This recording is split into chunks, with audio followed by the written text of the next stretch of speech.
Mark, I saw your some of your posts. You were doing some barrel work. Yeah. So I'm building we're building out my distilling apparatus. You know, in this I'm constructing a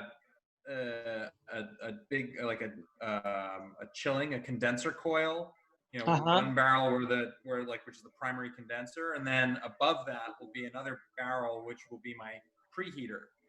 When I'm doing multiple stripping runs in one day, you can cut down on a lot of time and save a lot of energy, and actually probably develop some good flavor as well, by preheating the next batch with the vapor that's coming off the still. And Oh, so, cool. yeah, it's kind of fun. I'm like teaching myself how to be a plumber. Okay, guys, it's 5:01. I've got to admit, everybody. All right. Okay, all right. Well, Here they tell you about it come. some other time. Send you some more pictures.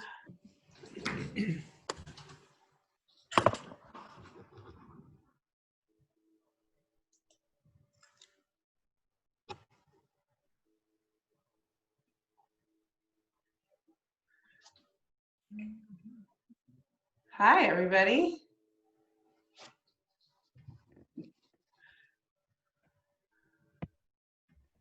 Okay, we have almost everyone.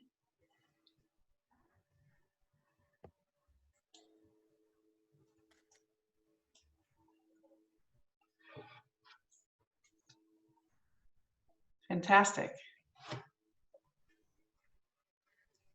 Okay, so we'll go ahead and get started. I think there might be one more person joining. My name's Eleanor. I'm from Eden Ciders up in the Northeast Kingdom of Vermont. And I've got a few partners in crime with me here today.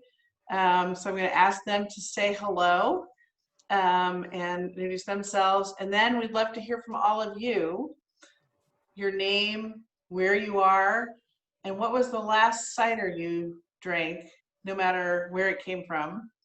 And I'll call on you by name so it isn't everybody trying to jump in at once. But why don't we start with Mark and then Teddy and then Brad. Hi everyone, my name is Mark. I run Puckerbrush Cider in Reading, Vermont. Teddy?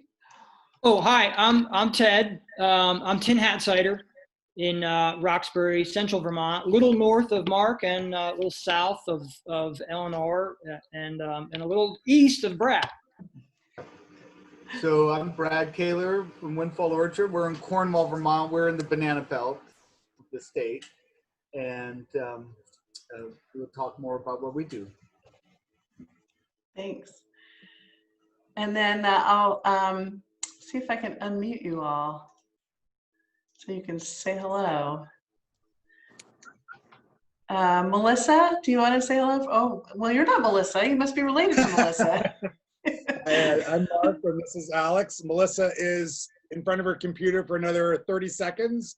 So maybe if you run through everyone, we'll come back to us because she's, okay. I can hear her about to be here. Okay, super. Okay, Janice, would you like to say hello?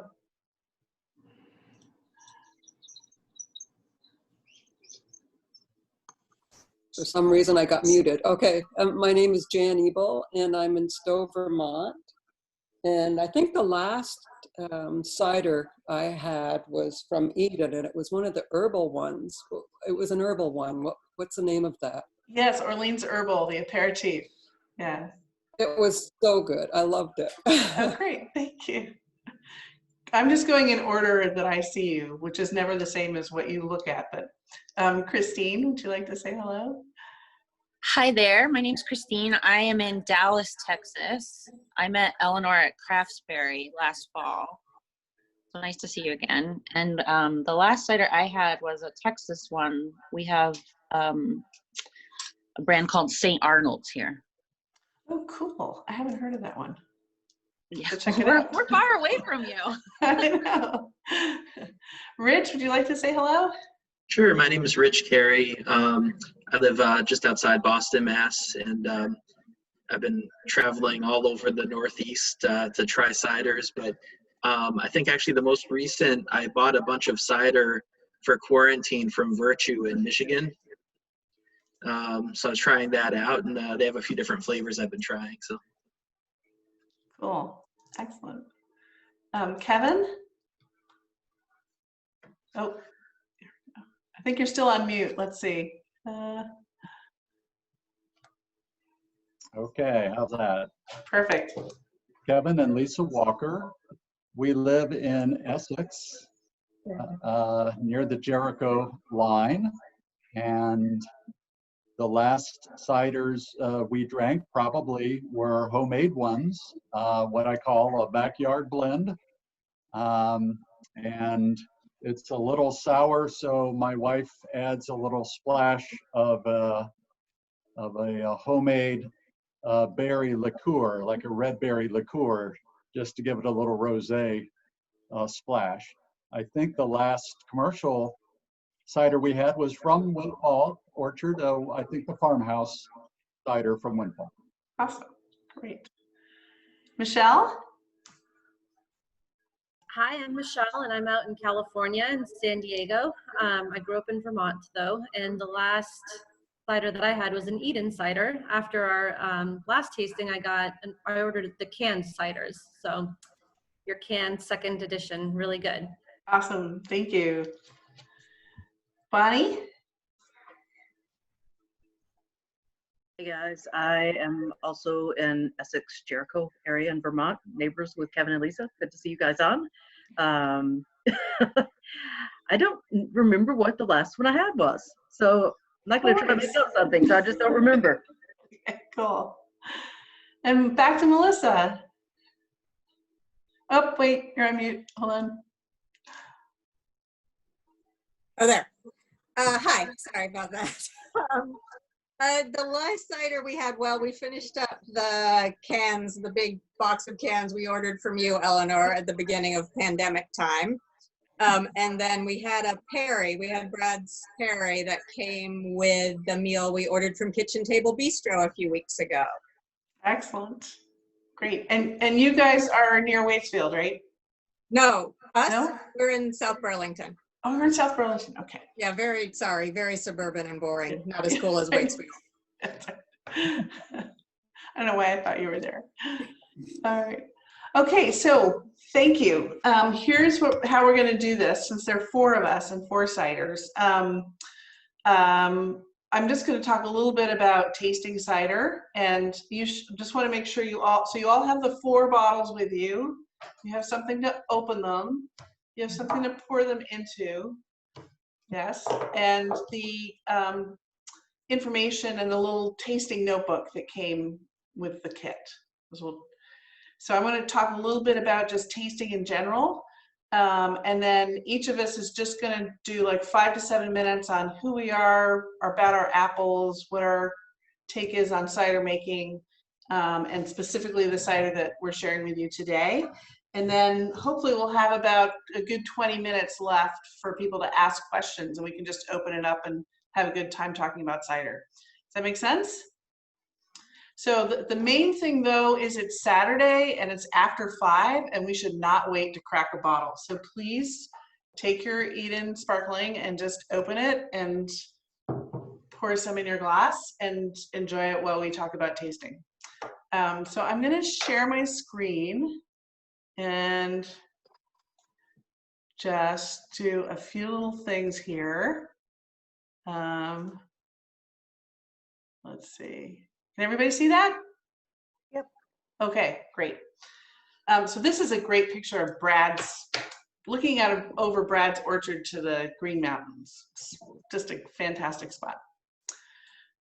So where are we? So for those of you who are not in Vermont, let me admit we've got one more person. Here's, Vermont's way up here in the Northeast, and this is where approximately where the 4 of us are located. So Eden's way up here in the north, Tin Hat, Windfall, and Puckerbrush, and more in the center of the state. Just to give you some situational context. And in your kit, we provided a card about tasting and about apples and about bubbles. And I just wanted to show you some pictures. This is these are pictures of apples that are in the same 4 quadrants as that matrix of how we think about apple varieties, with acid on the vertical scale and tannin on the horizontal scale. So over in the bottom left, we've got sweets. In the top left, we've got sharps. So high sugar in the bottom, high acid in the top, bitter sweet in the bottom right, and bitter sharp in the top right. And these are great pictures for size, for context. This is an Egremont russet, and you will see names like russet, and it really just refers to the skin. It's just like potato. So you can see the roughness of this skin on this russet apple. And when we talk about sweet, a grocery store apple might be 10 to 12% sugar in the juice when you juice it. A sweet apple like this could be 18, 19, 20% sugar. So really quite different level than we think about in eating apples. And it's, of course, more sugar means more alcohol. Awesome. Good for body and fun. And then sharps up here have lots of acids. Some sharps you may know because they are great for baking. So everybody knows Granny Smith is a baking apple. That would be more of a sharp. Northern Spy is a tremendous baking apple variety, and that is also great for cider. That is a classic old heirloom sharp apple. And then most of the bitter apples that we have to work with as cider makers now actually made their way, were brought over from Europe really only in the past 30 years. So we lost all of our tannic apples for cider back in the 19th century. This one on the lower right is a Michelin. It's an 18th century French variety. And what you can't really tell here is that that's only about 1.5 inches in diameter. This is a smaller apple. It's got lots of tannin, lots of sweetness. And then in the top right, that's a Stembridge cluster. It's also only about 1.5 inches to 2 inches in diameter. Great, acidity as well as tannin. So just to give you some context of the kinds of apples we're going to talk about today are not your typical grocery store apples. And hopefully each one of us will be able to speak to that. Okay, so you've got your tasting notebook. Why have a tasting notebook? It's a really fun little tool. You can use it to just keep records of ciders. It's a way of helping you think about the cider that you're drinking and get to know it. And you can refer back to it. You can take it with you to the store where there might be a great place like the Craft Beer Cellar in Waterbury, or the Beverage Warehouse in Winooski, or Stowe Public House. Has a great range of ciders, and you may forget that, oh, I had that one, I don't remember what it was like. Now you've got it. If you take these things down, you have a nice reference.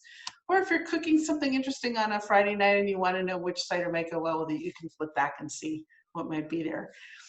This is a cute little book. Gives you a place to take notes, record the level of sparkling in the cider, what format you had it in, and then the way that this wheel works is basically low to high on all these different aspects.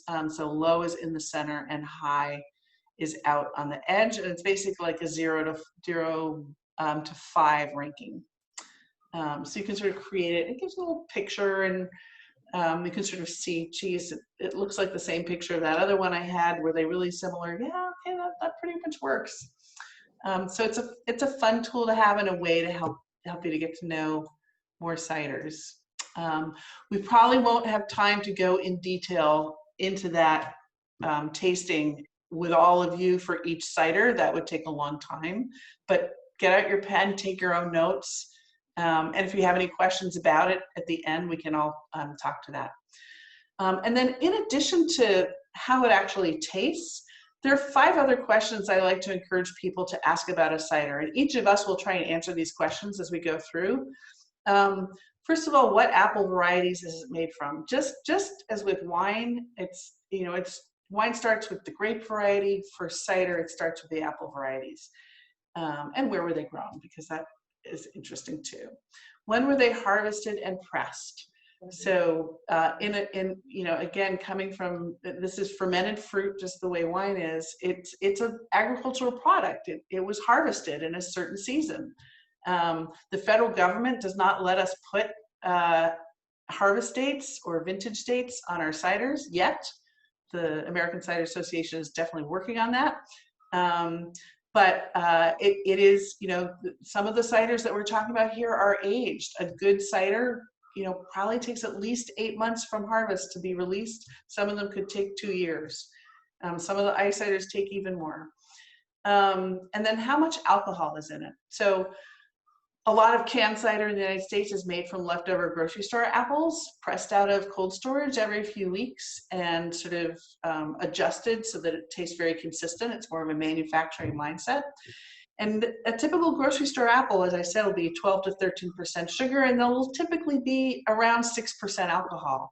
If you see something that's quite a bit lower than that, it's been watered down.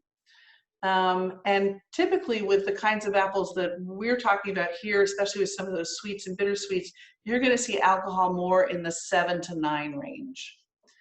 If it's sweet, how did it get sweet? And if it's fizzy, how did it get fizzy?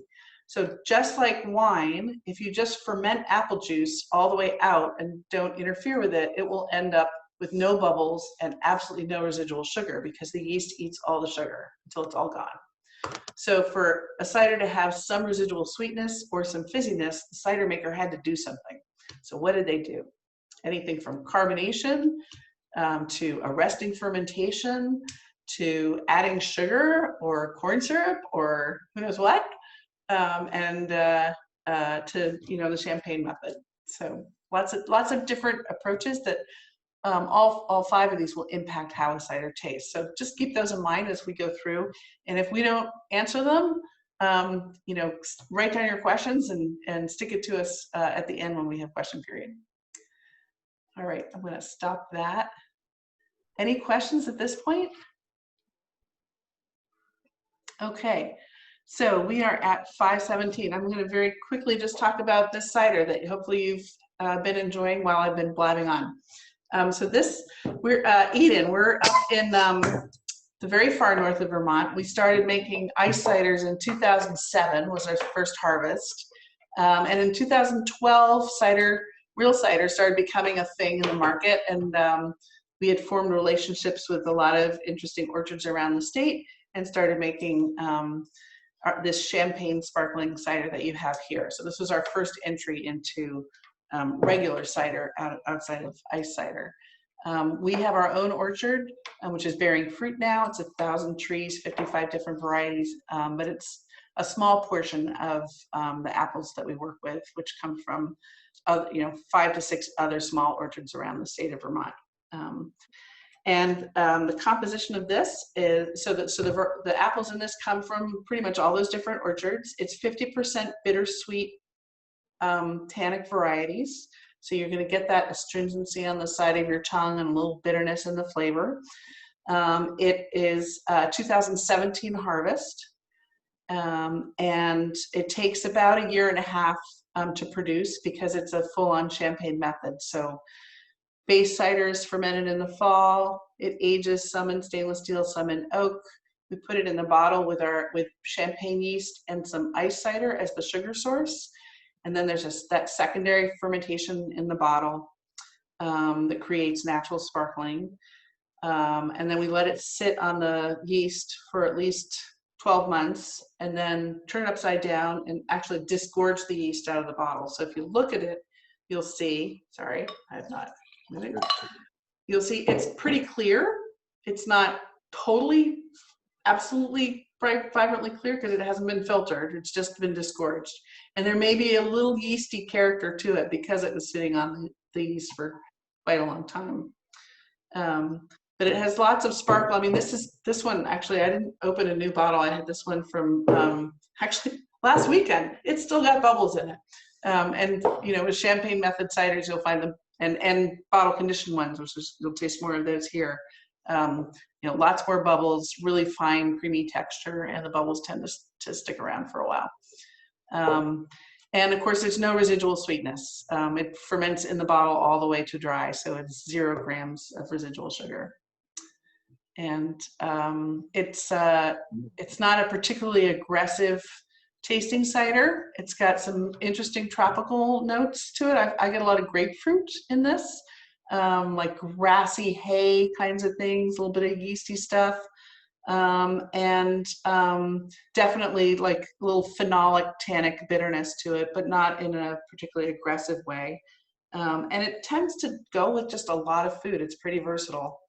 And then of course, being 0 grams of sugar, it's, you know, if you pour it and drink it like wine, it's going to be less calories because it's a third less alcohol. So you can drink this whole nice little bottle yourself with your dinner and still go back to work if you have to. So I'm going to pass it from here over to Mark for him to talk about Puckerbrush and his farmhouse cider. Hi, everyone. I'm Mark, and I run Puckerbrush Cider in Reading, Vermont.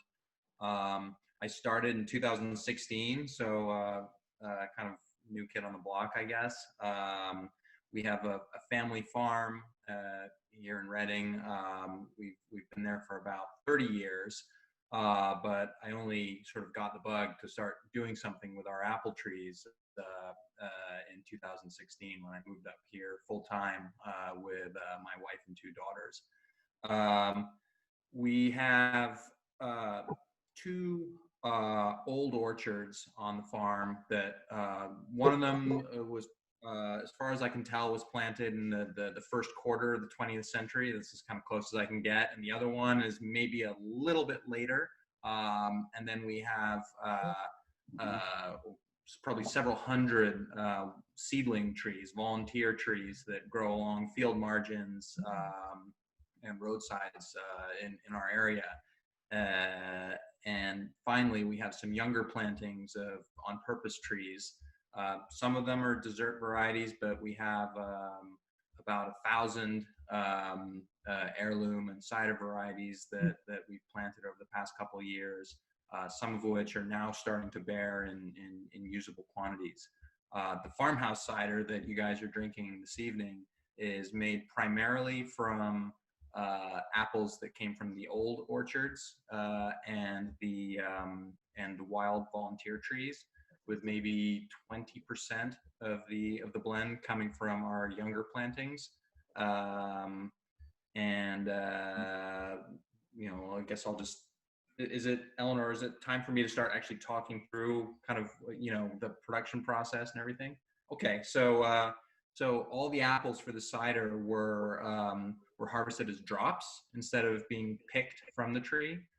We find that system works best for us when you have a large proportion of your fruit coming from kind of unmanaged trees, which are big and gnarly and hard to pick. And that way we're getting the fruit when the tree is telling us that it's ripe.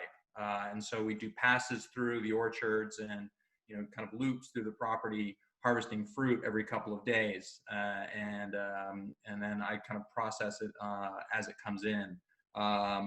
The procedure for the 2017 farmhouse was I would grind the fruit and then let it macerate overnight, typically for at least 24 hours, to help extract some character. And then I would press in small 80-gallon bladder presses, which I like because they express a very clean juice, which is low in nutrients, which leads to a slower fermentation. And I find that results in, you know, less loss of some of the delicate flavors that the apples have.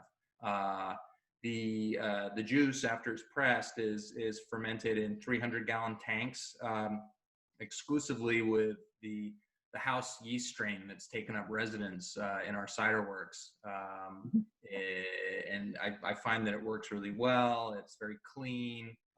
It goes through a period of a couple of months where it's kind of a little, you know, off-putting. It has an almost toothpastey taste to it, but that kind of cleans itself up, and I find that it ends up being quite neutral and reliable. I used the bare minimum of sulfites. I find that, you know, using just a little touch right at the beginning of fermentation helps to control some of the other ambient organisms and prevent them from exerting too much of an influence on the cider.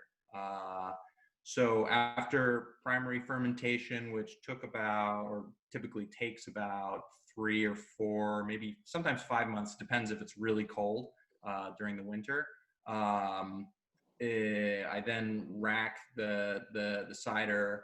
About half of this blend spent time in used bourbon and rye barrels, and the rest was aged in tank and allowed to go through malolactic fermentation. And then I blended the two separate halves of the batch back together. I was concerned, the 2017 was the first batch where I used bourbon and rye barrels, and I was concerned that they would have too great an impact on the character of the cider. But what I found is after bottle aging for about, I don't know, after about 6 months, it sort of sorted itself out and kind of became integrated. And so after maybe 6 months in barrel and tank, I then reblended and bottled. And I did introduce a cultured yeast, a champagne yeast, to ferment and bottle. Because my previous experience is that if you don't introduce a yeast, the whatever's left after that time period often struggles to complete the re-fermentation and bottle, and it's just inconsistent. Sometimes it works really well, but other times it can take a year or more to fully condition and bottle. What else am I leaving out? Tasting, it's I think a very clean cider.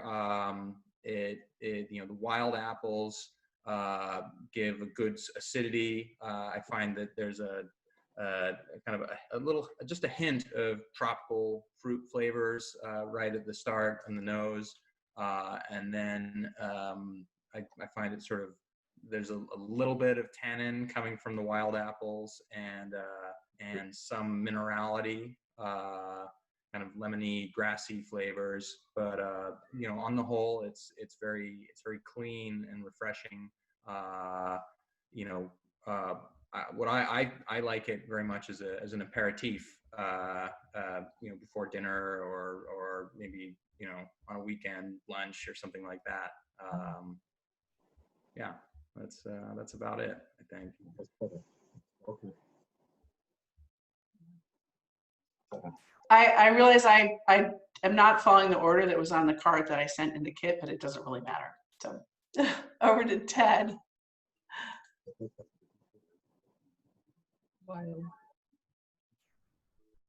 You're still muted. Unmute. Oh, there we go. Perfect. Okay. Hi, everyone. So in case I think somebody new joined, we are going to do questions at the end here. So if you want to converse about all this, just hang on. So I'm Tin Hat Cider, if you missed that. And the cider that I'm talking about now is this guy right here, Mike Ariza. So just a quick backstory. I started in 2013. I didn't really start selling cider until the very end of 2014. Really beginning of 2015 is when I really got going. But I was sort of oblivious to the fact that cider was becoming more popular here. It was always something traditional, well-made cider was something that for years I was interested in and a fan of, and I was lucky to get to travel throughout the UK quite a bit years ago and had a lot of amazing cider over there, and had always sort of kicked it around the back of my head, maybe I'll do something someday. And so I met some orchard owners in Waitsfield, Vermont, here in Vermont, that had an orchard that was planted in the 90s, and they had never really done anything. Well, they had, for a few years, they did sweet cider on the roadside back when you could actually do that without any pasteurization or anything like that. But for the most part, the orchard had sat there for the better part of 2 decades, and no one had done anything, no pruning, nothing. One thing they had done was hay the aisles for hay. And so it was a lot of taking away of organic matter, but not replenishing. And so anyway, I came along in 2013 and had someone from University of Vermont Agricultural Extension come out and take a look, and they recommended that I cut it all down and start from scratch, which I didn't do. And reason being, well, it's a longer story, but basically there were some very cool old varieties there. And in terms of yield per acre, they were right. The trees are spread out over about 7 acres, and very wide traditional spacing. Hardly anyone is planting orchards like this these days, although there is a small growing movement now of small growers planting trees 25 feet by 25 feet. Really the trend in recent years in fruit growing, whether it's for dessert varieties or cider, has been high density. How many small trees can you cram in per acre? And the focus is on yield per acre, not necessarily quality and biodiversity per acre. So without chewing your ear off too much about that, I decided to keep the trees. I have slowly been top working some of them, which is where you graft a different variety onto what's there. And it's been working out well.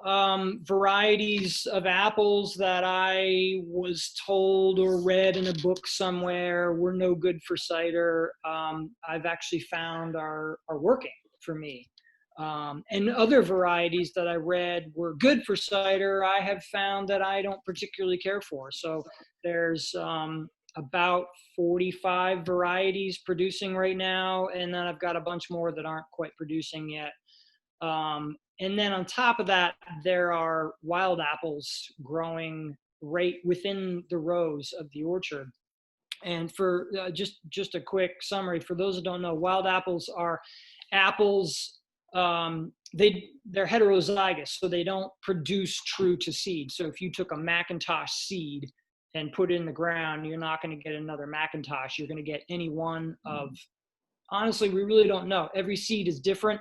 The genome of Golden Delicious was tested in 2011 or somewhere around there. And I think it was like 40,000 different genetics, somewhere in that ballpark.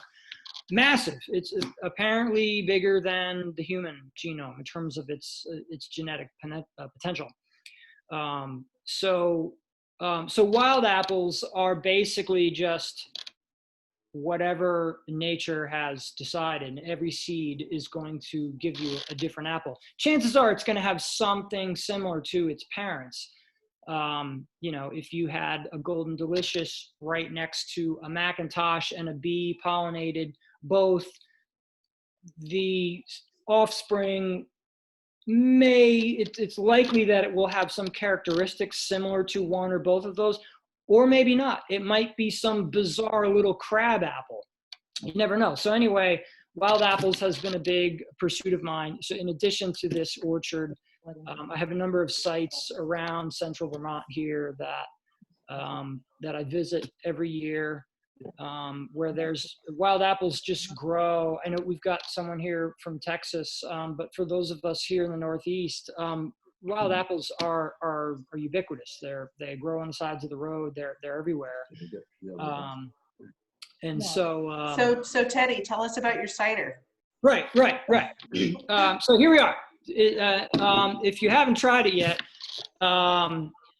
this is mostly fruit from 2018. Of known cultivars, this probably won't mean much to most of you, but the named cultivars that are in here are Sharon, Kerr, Crab, Red Astrakhan, Connell Red, and Atlas. Those are not widely known. None of those are really a dedicated cider apple. Although some of these Red Astrakhan, a much older variety, was considered multi-purpose, meaning you could do everything with it. Anyway, so my intention with this cider was I fermented what I've discovered over the years from, I ferment in a lot of small batches. I have a forest of glass carboys and demijohns and kegs converted into fermenters and barrels and small tanks. I don't have one or two or even three big giant vessels that everything goes in. And so I don't recommend this from a business perspective, but being who I am and I've just had a deep curiosity in learning what all these individual apples can bring to the table. I have fermented almost all of them at this point, and many dozens and dozens, if not over 100 now, wild apples individually on their own. And then assessed and what do they bring to the table and measured them out. In the beginning, I kept spreadsheets, and now I just kind of, it's all up in my head for the most part. But what I've discovered over the years is that if you were to say, take 10 different apples and ferment them in 10 different vessels, and then blend them together after fermentation, you'll get a result. If you were to take those same 10 apples and ferment them together in one vessel from the beginning, you now have a much more biologically diverse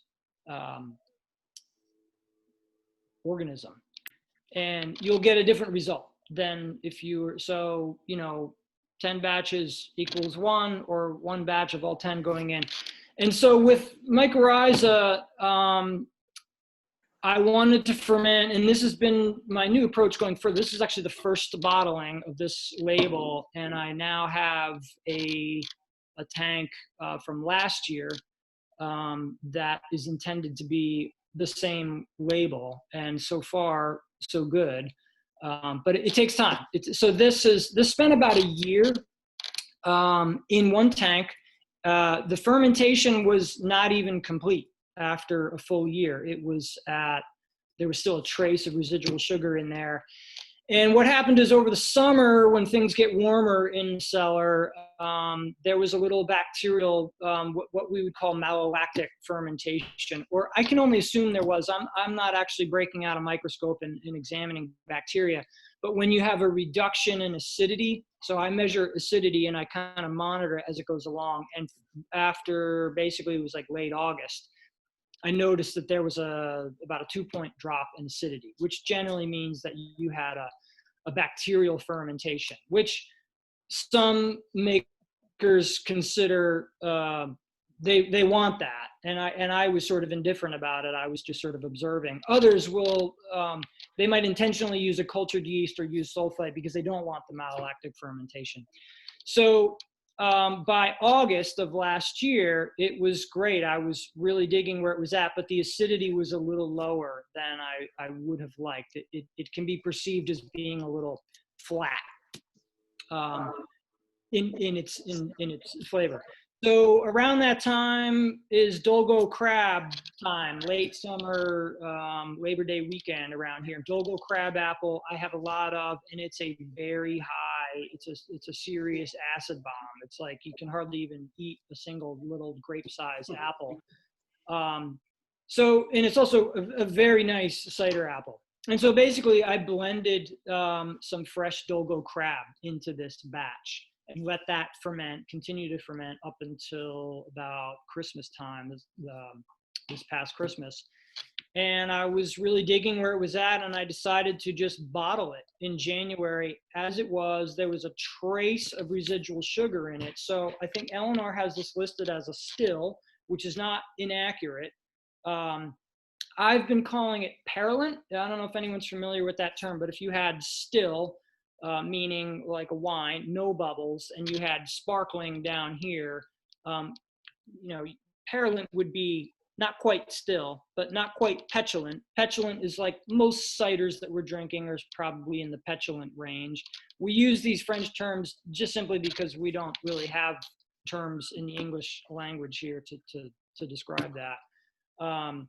So and this one it will evolve with age. That's one thing I've really liked about these wild fermentations. So if I skip to that part, I didn't add any cultured yeast. I just allowed no sulfite or anything. I just allowed it to ferment on its own native yeast. Hey, And Teddy, I just want to make sure that Brad gets time to talk yeah, about his okay, cider, that so we have time for questions. So that's it. That's about it. And if anyone has any questions, I'm happy to chat afterwards. great, thank you. Brad, can you unmute yourself? There, I have. So if you notice, it's getting dark here. You're very Caravaggio. Yeah, so it was sunny, and they predicted thunderstorms, and I'm on the front line on the west coast here of Vermont, so they're coming your way. So all of you who have sun there, it's leaving you soon. It's coming so it's starting to rain here right now. So a preview of the weather to come. Here is the Perry. So I'm going to go ahead and pour some, I like to serve this I usually pour it in a champagne flute because I like, or a glass where it comes up tight because it helps hold the bubbles better, I think. Or if I don't have any glass, I just drink it out of the bottle. But with that. So as mentioned, we're Windfall Orchard. We're in the western side of the state of Vermont. Our climate is more forgiving than my colleagues. That's why we call it the banana belt. And so we're able to grow, I think, certain varieties or other fruit here that may not be able to grow in other parts of the state. We're a small orchard, 3 acres. We grow about 100 varieties of fruit. About half of our production is for market fruit, for dessert fruit, and the other half is for cider. What we're trying today is actually not apples, but pears. So Perry is essentially a hard cider made with pears. And like the other ciders that you've tried today, this is a wild yeast fermentation. So we allow the ambient yeast to do the fermentation instead of a pitched yeast. It's a blend of both dessert pears. Those are pears that you would eat, such as Bartlett's or Boss, suckle pears. And then the other half blend are wild pears that we forage, that we have found that have the tannic level that we're looking for. And so we do a blend of the two. There's about 5% apple in this, and the reason there's a little apple in this is because pears are generally naturally low in acidity, and so what the apples do is allow the acid level to increase, which helps with the proper fermentation.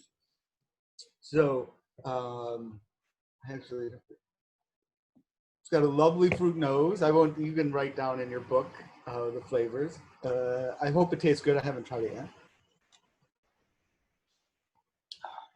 So we think that we call it a Prosecco. We think it drinks a little like a Prosecco. Nice fine bubbles. It is bottle conditioned. It's a secondary fermentation where we use our ice cider that we make as the sugar source with a small amount of yeast. Unlike the first cider that you tried where Eleanor does a full disgorging, we do not. So we allow the sediment to remain in the bottle. So you'll notice compared to Eleanor's, there's going to be a bit more cloudiness to that. And that's the element of it not being disgorged and not removing that little bit of sediment that's in the bottom of the bottle. We feel that I hope, I know Melissa had it with dinner the other night. I hope that that it went well with your dinner. We think that it pairs really well. I particularly like it with raw shellfish. I think it was really great with oysters and other fish and shellfish dishes. It's got a nice, delicate flavor, and I think certain foods can be a little overpowering for the Perry itself. So that's, I think, what I have about the Perry. I will note that we've been making ciders. We started making ice cider in 2009.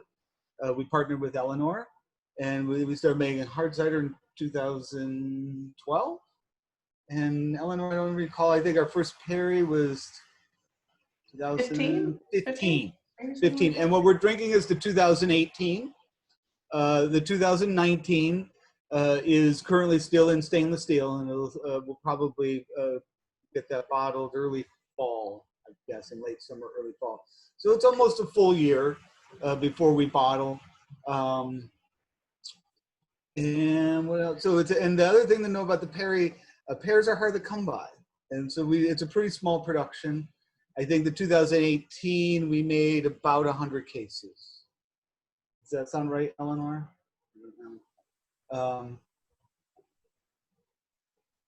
She's on. So Sorry. Yeah. Yes. about 100 cases, yeah. So and then I think maybe the 2019, which we'll release later in the year, is about the same production, maybe ever so slightly more, maybe 110 cases. So it's a small production, but it's something we just really love making. You don't see much Perry on the market, and so we're trying to promote Perry and try to get people to make Perry and enjoy Perry. That's what I have. I want to make sure we leave time for questions for everybody. Great. And I hope Thanks so enjoying much, all of you. Yeah. Cheers. Great. Okay. If you have questions, just unmute yourself and chime in. You got all four of us here.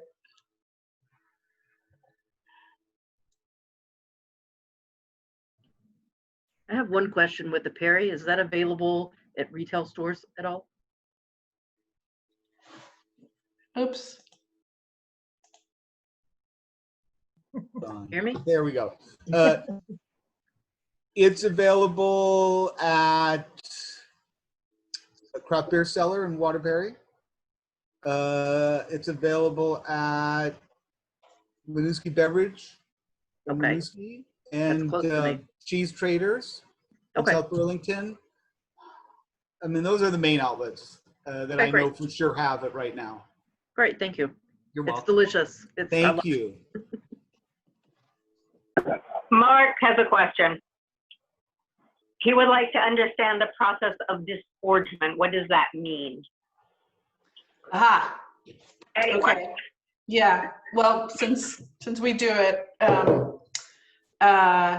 so the French word for throat is gorge. So this is a French term derived. So dégorgement is basically we're turning the bottle upside down, which I cannot demonstrate for you right now because it has cider in it. Hold it and we sort of shake it and let it sit there for a month or more. This is after it's already been on its side for like a year with the yeast. And all the yeast gets settled in the neck of the bottle, the throat of the bottle, right up against the cap. And disgorgement is the process of getting the yeast out of the bottle by basically we turn it. We have an old tool that pops the top off, and because it's under pressure from all the CO2, kind of explodes out. And you keep turning the bottle and try and get it all the way up quickly so you don't lose the cider as well. If you're really good, the air bubble, right? So there's always in a capped bottle, there's a little bit of space, right? That whatever that you're trying to get that to be between the yeast and the liquid when at the time that you pop the top. And then you always do lose some liquid in volume because just the yeast itself is volume. And so we top it off with the same cider.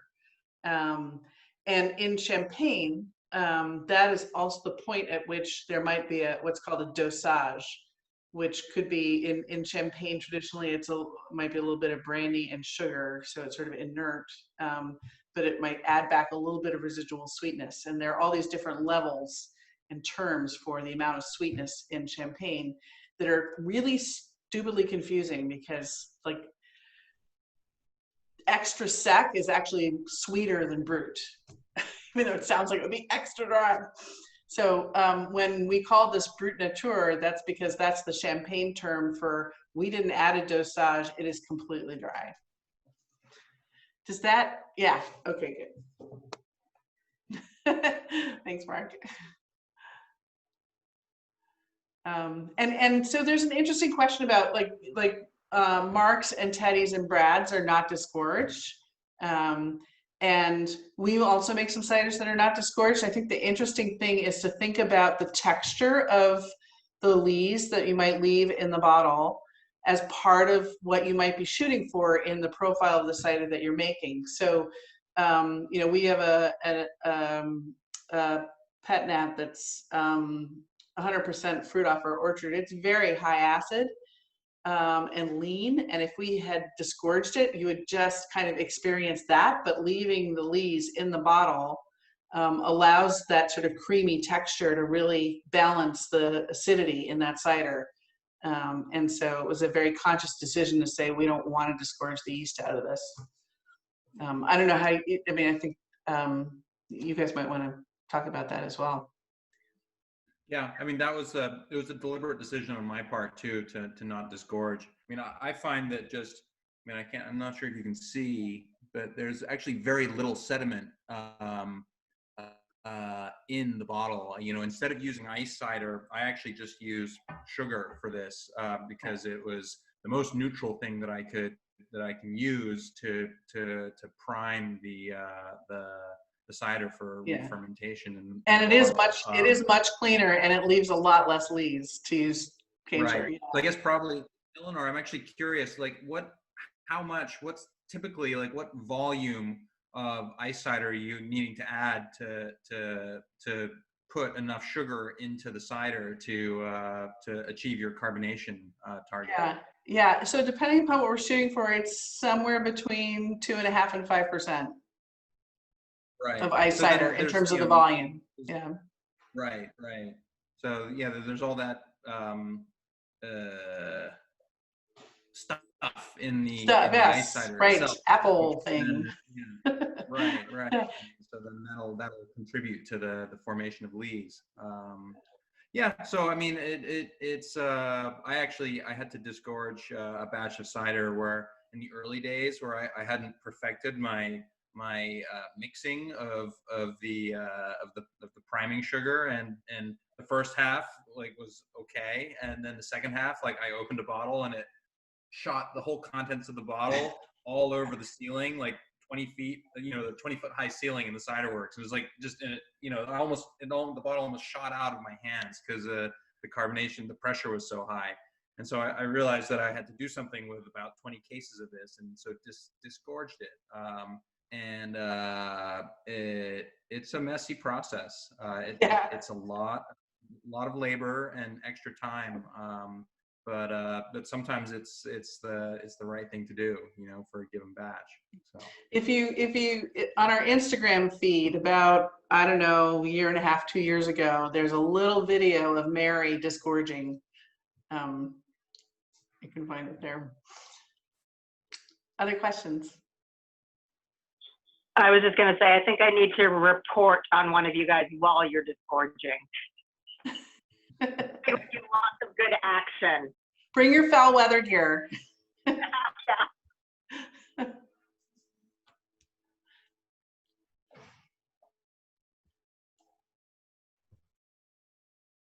Any other comments? What do people feel about the order? Do you feel like it should have been different?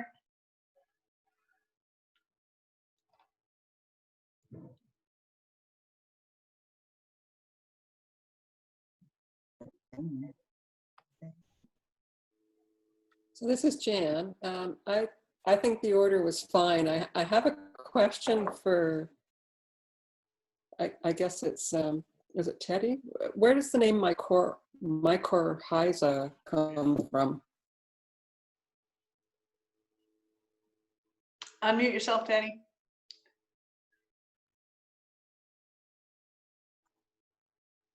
Okay, there it is. Every time the unmute button's in a different spot every time. Mycorrhiza, it's a term that has to do with a plant's roots and its connection with underground fungal networks. That's basically all it means. And as a apple grower, it's something that some of us pay close attention to try and nurture the soil in a way to promote that fungal diversity underground. It's a way that the trees can tap into various nutrients. And in some modern agricultural practices, they don't pay attention to that. Instead, they feed the trees liquid fertilizers of various types. Or not to say that they don't pay attention to it, but they don't prioritize it. And so a more natural way of doing things, and many would argue, and there's some growing data to support this, that by encouraging mycorrhiza and mycorrhizal connections in the ground, you're going to get a healthier tree, a more biologically diverse fruit that ultimately is going to, the actual apple itself could have higher nutrient levels in it. And also your fermentations and your cider or your wine or whatever it is you're making could also have more complexity and biodiversity in it. So if you're interested in this topic, the guru that a lot of us small sort of holistically minded orchard growers follow, his name is Michael Phillips, and he just published a book called The Mycorrhizal Planet. And it's just super interesting. I would recommend it. Okay, thank you.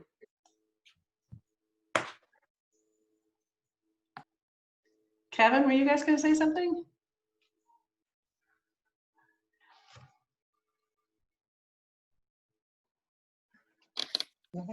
No, I think we're good here. I just wanted an explanation of the disgorgement as well. And, okay. That helps. Thank you.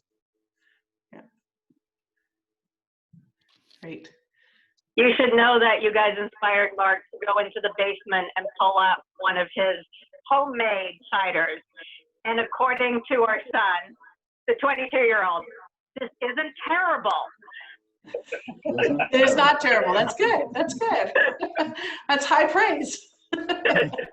Especially for a 22-year-old, yeah. Well, I'm looking forward to the day when all of you can come visit, all four of us, and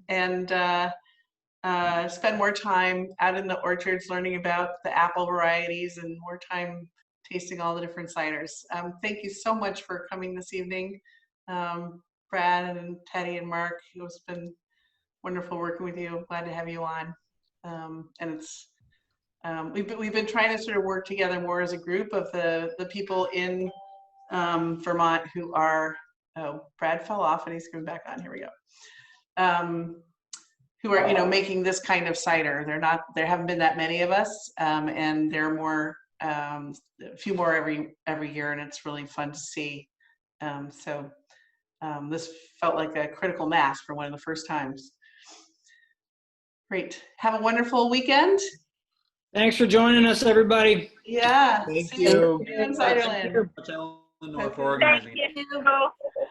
Good night. Thank you.